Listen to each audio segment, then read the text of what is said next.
Dios les bendiga, su hermana y amiga Yuberkis Cordero. En este día vamos a tener la respuesta a una pregunta que se me hiciera, ¿verdad?, a través de este canal Derribando y Edificando. Y la pregunta es la siguiente: ¿perdona Dios todos los pecados para aquellos que se arrepienten? Otra parte de la pregunta es acerca de que si Dios perdona la blasfemia. Entonces vamos a dividir en dos la respuesta, ¿verdad? Hoy vamos a hablar acerca de que si Dios perdona todos los pecados para aquellos que se arrepienten, y vamos a introducir un poquito acerca de lo que es la blasfemia, pero vamos a desarrollarlo en un segundo video. Debemos comenzar planteando, ¿verdad?, que el hombre al principio fue hecho sin pecado. ¿Cuál era el propósito de Dios cuando Dios creó al hombre? Que el hombre adorara a Dios, que fuera hecho para gloria de su nombre. Para poder cumplir con este propósito, el hombre necesita estar limpio, necesita estar sin pecado para poder ver a Dios. Y así fue como Dios, ¿verdad?, lo creó. Por eso el hombre tenía una relación directa con Dios. Vemos que Adán estaba en el huerto y dice que Dios se paseaba en el huerto y Dios hablaba con Adán y Adán hablaba con Dios, una conversación normal. Esto porque el hombre no tenía pecado, y este era el propósito de Dios, que el hombre tuviera una comunicación directa con él. Vemos que dice la palabra en el Salmo 24:3, ¿quiénes son los que van a subir al monte de Jehová? Y ahí vemos que son los limpios de corazón. Vemos que una persona que esté limpia de corazón puede subir al monte de Jehová y puede ver a Dios. ¿Qué sucede cuando la persona no está limpia? Cuando la persona no está limpia no puede ver a Dios. Entonces era necesario, ¿verdad?, tratar esta parte para que se pudiera cumplir el propósito de Dios al haber creado al hombre. Algo que debemos introducir aquí es que el hombre no fue hecho como una máquina automática. Bueno, el hombre va a hacer exactamente lo que Dios le diga, o tiene unas coordenadas ahí que Dios se la puso cuando lo hizo y que el hombre va a hacer automáticamente eso. No, el hombre fue hecho con libre albedrío, y esto le da al hombre la potestad para que él tome decisiones. Y esto justamente fue lo que hizo el hombre en el huerto del Edén. Tomó su decisión, y al tomar su decisión, él estaba libre para hacerlo, el hombre cayó en pecado. Entonces aquí vemos cómo comienza, ¿verdad?, el pecado, cómo entró el pecado a la humanidad, en qué momento entró. Entonces, después que el hombre peca, vemos que el hombre queda totalmente separado de Dios. Podemos ver el relato cuando Dios volvió donde Adán a hablar con él, normalmente lo hacían antes, y vemos que Adán se escondió. Vemos que Adán tuvo temor, porque ya no era el Adán aquel que estaba limpio, no era el Adán aquel que estaba perfecto como Dios lo hizo.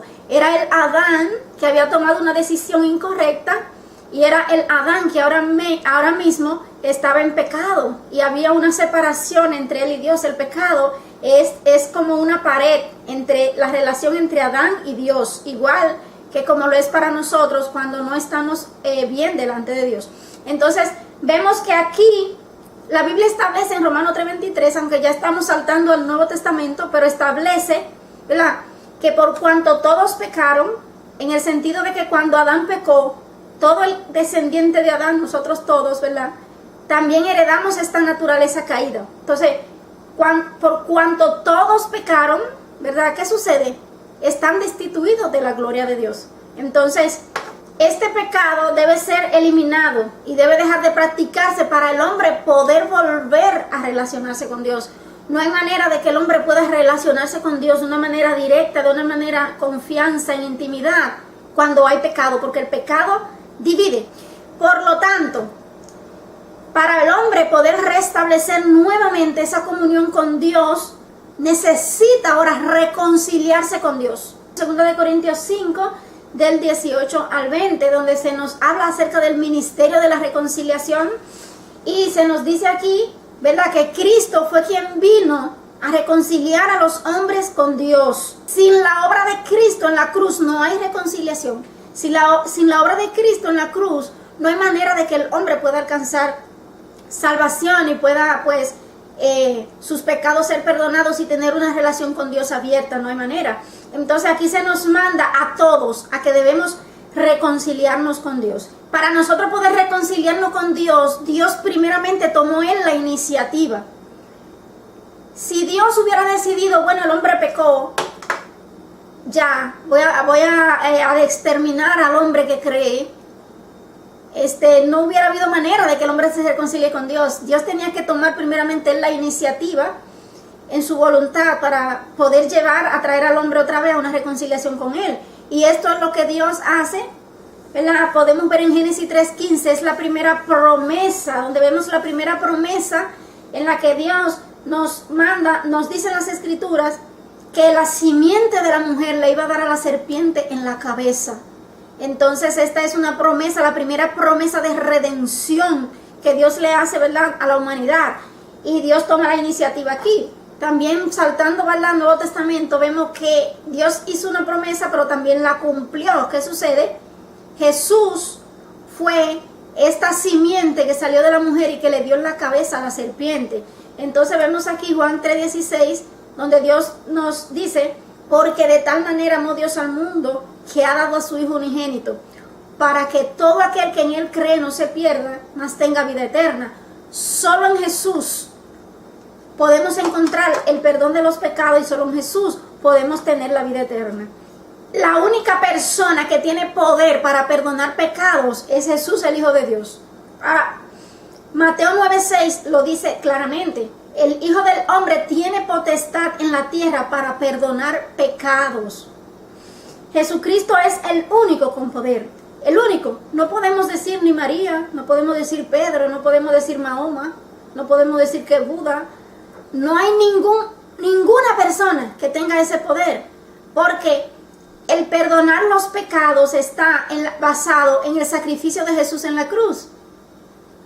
Él fue el que murió en la cruz. Mahoma no murió en una cruz. No murió en una cruz Buda por sus seguidores. Ninguno de los que se han levantado con autoridad propia, vamos a decir, y otras personas lo han seguido, ninguno de ellos murieron por sus seguidores. Ninguno, solamente Jesús. Entonces, sobre los méritos de Cristo en la cruz del Calvario es que podemos ser salvos. Muchas personas aquí se dejan engañar por el enemigo. Se dejan engañar. Algunas personas dicen, bueno, pues no importa, lo importante es servir a alguien, servir a un Dios, o tú con tu creencia y yo con la mía, pero no es así.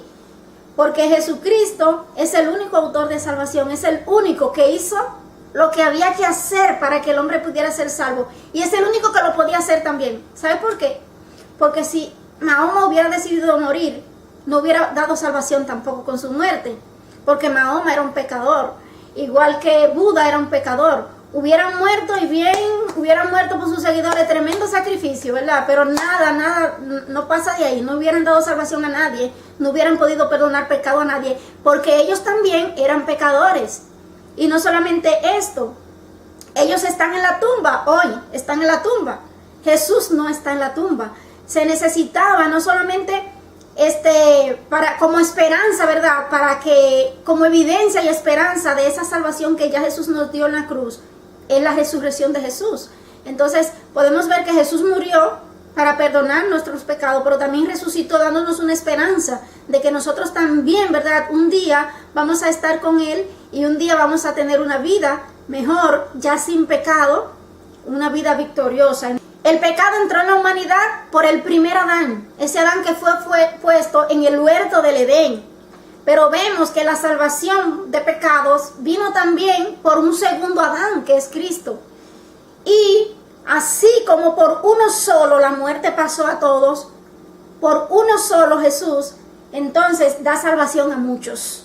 Como el hombre tiene libre albedrío, ya lo dijimos, y al principio vemos que el hombre lo utilizó el libre albedrío, y con este libre albedrío pecó, tomó la decisión y pecó. También necesita usar su libre albedrío para aceptar lo que Jesús hizo por él en la cruz.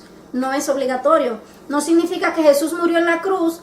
Bueno, ya todo el mundo es salvo porque Jesús murió. Jesús murió para darnos salvación, pero el hombre debe tomar su decisión y decir: yo acepto la salvación que Jesús me dio en la cruz a mí. Entonces hay una parte que tiene que hacer el hombre también. Entonces en este punto también entra lo que es el libre albedrío. Por eso dice que haría salvo a muchos, ¿verdad? Porque no todos aceptan ni van a aceptar lo que Jesús hizo en la cruz por ellos. ¿Es suficiente la sangre de Jesús para perdonar los pecados? Claro que sí. Primera de Juan 1:7. Dice que la sangre de Jesucristo, su Hijo, el Hijo de Dios, ¿verdad?, nos limpia de todo pecado.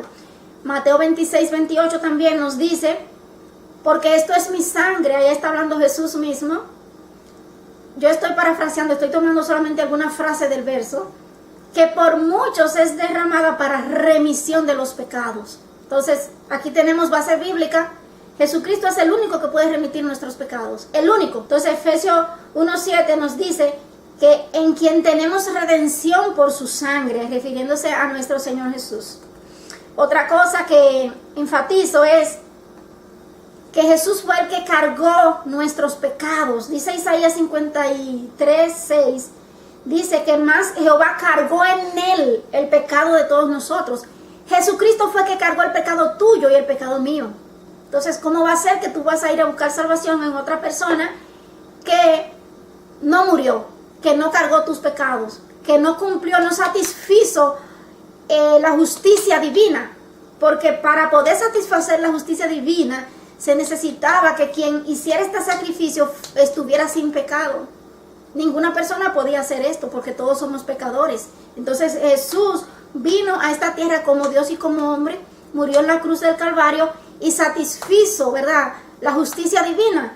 Por esa justicia divina, por eso que Jesús hizo en la cruz, nosotros entonces nos imputaron a nosotros esa justicia de Jesús en la cruz. Entonces, Él fue el que cargó el pecado, no fue María, ni fue Pedro, ni fue Juan, ni fue ninguno de ellos. Lo hicieron. Entonces, también Él fue el que vino a quitar el pecado. Lo vemos en Hebreos 9:26. Ahí dice que vino a quitar, para quitar de en medio el pecado, dice la última frase. Jesús fue quien vino a hacer eso. Juan 1:29 también nos dice, Juan refiriéndose a Jesús dice, aquí el Cordero de Dios que quita el pecado del mundo.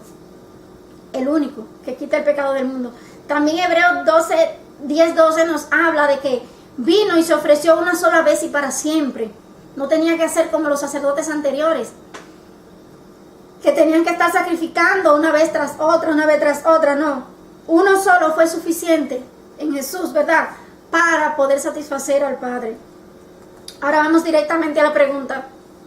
Ya sabemos que el hombre fue hecho sin pecado, pero él mismo decidió y pecó. Ya vemos que ese pecado lo separó de Dios.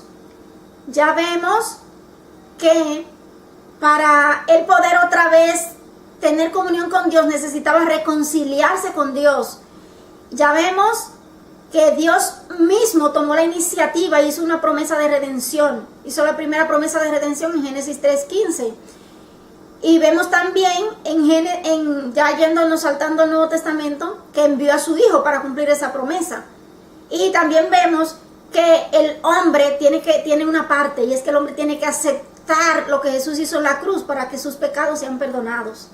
Entonces, bajo ya esa vamos a decir, esa base, vamos a decir, ¿perdona a Dios entonces todos los pecados para aquellos que se arrepienten?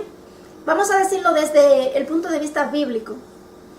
Colosenses 2:13 dice, y a vosotros, estando muertos en pecados y en la incircuncisión de vuestra carne, os dio vida juntamente con Él, perdonándoos todos los pecados. Aquí Colosenses 2:13 establece que con lo que Jesús hizo en la cruz, nos dio vida y perdonó todos los pecados. No dice algunos, dice todos. Mateo 3:28 dice, de cierto os digo que todos los pecados serán perdonados a los hijos de los hombres, y las blasfemias cualesquiera que sean. Aquí quiero hacer una especificación. El verso 29 tiene una excepción.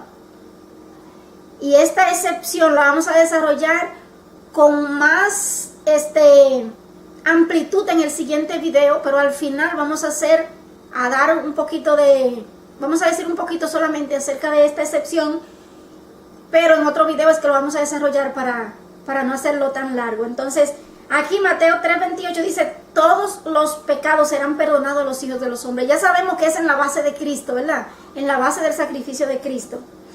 Algo muy bueno, y que también no quiero quedarme solamente ahí, sino que quiero decir, es que no solamente todos los pecados serán perdonados, según la palabra de Dios, y porque la sangre de Cristo tiene poder para hacerlo, sino que Dios promete no acordarse más de ellos. Eso es algo muy importante.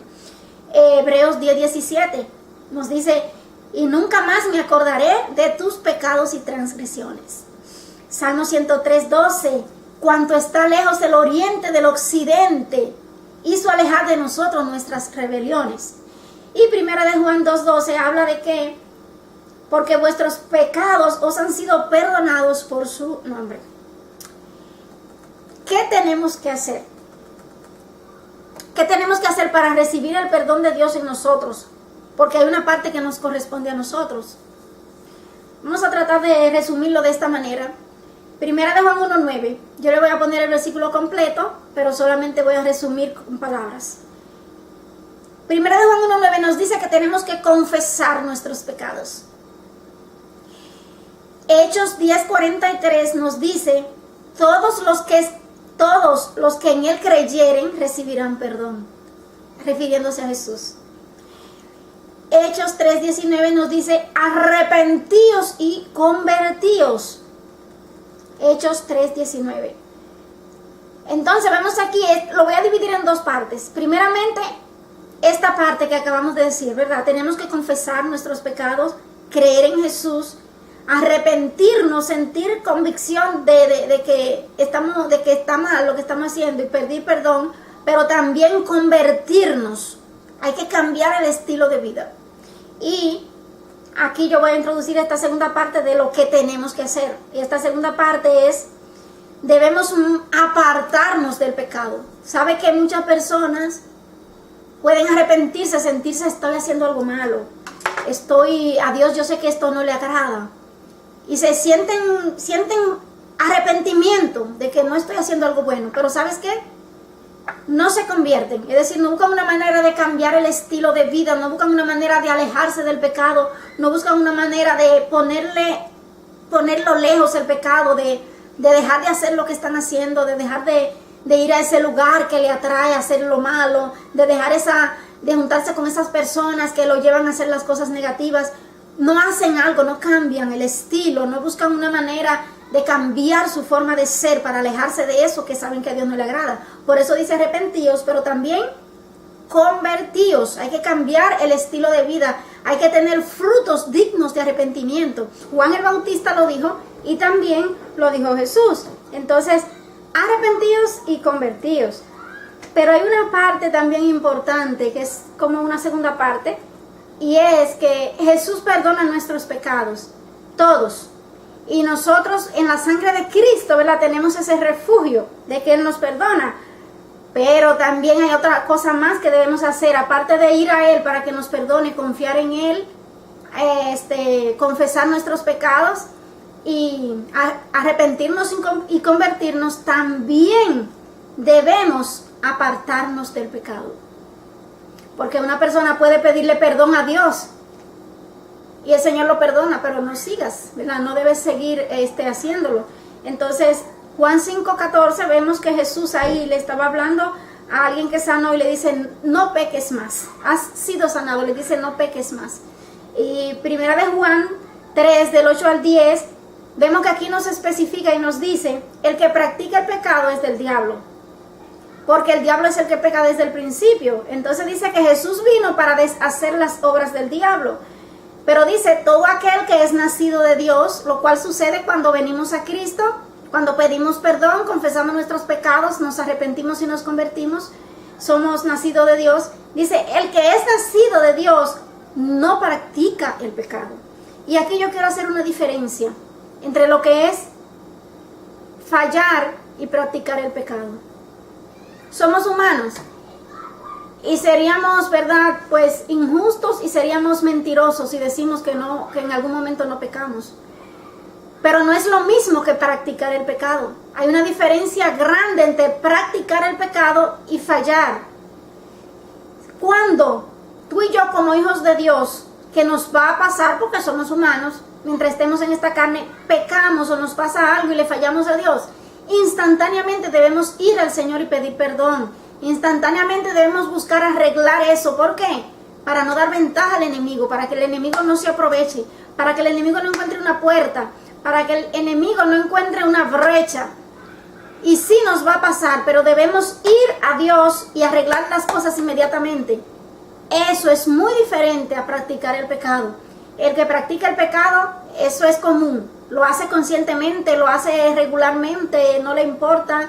Ya muchas veces ni siquiera siente convicción porque está acostumbrado a hacerlo, no siente, no importa si lo está, sabe que lo está haciendo mal, pero no le importa y sigue para adelante. Entonces son dos cosas muy diferentes. Entonces dice que en esto se manifiestan los hijos de Dios y los hijos del diablo. Dice que todo aquel que no hace justicia y que no ama a su hermano no es de Dios. Y esto es algo muy importante. Aquí introduce un punto que es muy crucial. Dice que el que no ama a su hermano no es de Dios. Y de eso también vamos a hablar un poquito porque es importante a la hora de poder recibir perdón de parte de Dios. Como hijos no debemos practicar el pecado. Como hijos de Dios no debemos practicarlo. También esto lo podemos ver en 1 de Juan 5, ¿verdad? 18. Específicamente en el verso 18 lo podemos ver. Entonces, si le fallamos a Dios, como acabo de decir, tenemos un abogado, 1 de Juan 2:1, que es Jesucristo, el mismo que murió por ti y por mí en la cruz, es nuestro abogado y Él está dispuesto a perdonarnos. Él está dispuesto, ¿verdad?, a perdonar todos nuestros pecados, aun cuando fallamos. Entonces tenemos este refugio. Ahora, yo quiero especificar algo aquí. Hay algo que nos puede impedir ser perdonados. Hay algo que nos puede impedir ser perdonados. Y lo acabo de tocar en uno de los versos que acabamos de leer, que dice que la manera de saber cuando una persona es hija de Dios o no, dice que el que no ama a su hermano no es de Dios. Y vamos a recalcarlo un poquito más con este verso que está en Efesios 4:32. Dice: antes, sed benignos unos a otros, misericordiosos, perdonándoos unos a otros, como Dios también os perdonó a vosotros en Cristo. Tenemos un mandato de que debemos perdonar nosotros también. Inclusive el Padre nuestro dice: perdona nuestras ofensas, diciéndoselo a Dios, como nosotros también perdonamos a los que nos ofenden. Para nosotros poder recibir el perdón de Dios, también debemos ser perdonadores, debemos perdonar. Y esto es algo muy importante. No podemos decir que estamos bien delante de Dios si no amamos a nuestro hermano. Si tenemos a nuestro hermano, vamos a decir, clavado en el corazón, como dicen por ahí, no podemos decir. Entonces, el no perdonar a otros te puede impedir a ti ser perdonado por Dios, porque Dios no te va a perdonar si tú mantienes esa actitud hacia tu hermano, porque esa actitud hacia tu hermano es un pecado también. Entonces, eso también debe ser quitado de ti, y si tú quieres recibir perdón, también tienes que darlo. Mateo 6, 14 y 15 dice: si perdonáis a los hombres sus ofensas, os perdonará también a vosotros vuestro Padre Celestial. Pero si no perdonáis a los hombres sus ofensas, tampoco vuestro Padre os perdonará vuestras ofensas. Entonces, debemos perdonar, porque esto puede impedirnos que Dios nos perdone también.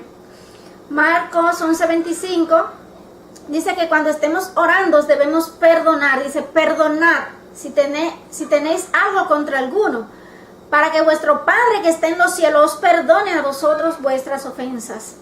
También podemos verlo en Lucas 6:37, donde la parte final dice: perdonad y seréis perdonados. Una frase acá que yo tengo, este comentarista, McDonald, dice: si mantengo alguna ofensa contra mi hermano, peco contra Dios y contra mí mismo, y pongo en peligro mi perdón delante de Dios. Entonces, yo creo que esto es algo que debo resaltar aquí, porque si solamente contestamos la pregunta, pues Dios perdona todos los pecados, sí, Dios lo perdona, pero hay cosas que te pueden impedir que Dios te perdone. Entonces eso también hay que tomarlo en cuenta, y hay que tomar en cuenta la base del perdón, cuál es la base del perdón, ¿verdad? ¿Quién es que nos puede dar el perdón y sobre qué base? que es Jesucristo en sus méritos. Entonces, esto es algo muy importante a tomar en cuenta. Pero gracias a Dios tenemos perdón de pecado para todos nuestros pecados en Cristo Jesús.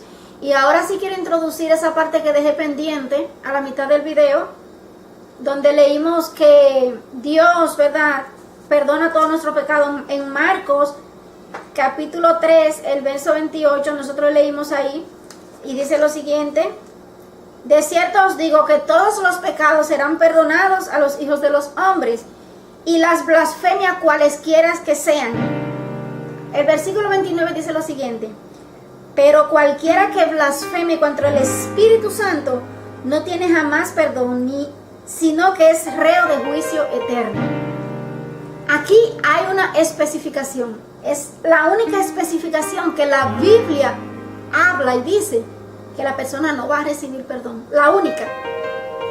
Todas las blasfemias serán perdonadas, todas, hasta si blasfemare contra el Hijo, contra Dios, pero contra el Espíritu Santo, eso no será perdonado. Entonces, yo lo voy a dejar aquí, este video, pero en el siguiente vamos a hablar y vamos a ver qué es la blasfemia contra el Espíritu Santo. Vamos a hablar de esto y vamos a estar hablando también acerca del temor que tienen muchas personas de si han cometido este pecado o no. Mientras tanto, cierro diciéndote que todos tus pecados tienen perdón en Cristo Jesús, todos tus pecados. Este pecado que hablamos de la blasfemia es un pecado muy poco común y es algo muy, es decir, no es un pecado tan fácil de cometer. No es un pecado tan fácil de cometer, y muchas personas que tienen temor, muchas veces es por ataque del enemigo que lo tienen. Así que vamos a desarrollarlo con más tiempo, ¿verdad?, para el próximo video. Que Dios te bendiga grandemente. Espero que haya sido de bendición para tu vida. Espero haber contestado, ¿verdad?, a la persona que me escribió la pregunta de si todos los pecados para el que se arrepiente tienen perdón. Espero que haya recibido respuesta. Si entiende que hay algo en lo que quedó dudosa, que quedó con duda, me puede preguntar nuevamente. También si tiene alguna otra pregunta, cualquiera de las personas, yo les animo, ¿verdad?, a que escriban sus preguntas para poder traerle la respuesta. Así que Dios le bendiga grandemente. Con la ayuda de Dios y del Espíritu Santo, ¿verdad?, estaremos trayendo sus respuestas a sus preguntas. Espero que haya sido de bendición, que lo puedan compartir y que para evangelizar a otras personas y para que sea de bendición para muchos, ¿verdad?, que tienen dudas en sus corazones. Así que Dios les bendiga. Estamos derribando fortalezas y edificando el reino de Dios en tu vida y en tu corazón. Dios te bendiga grandemente. Bye bye.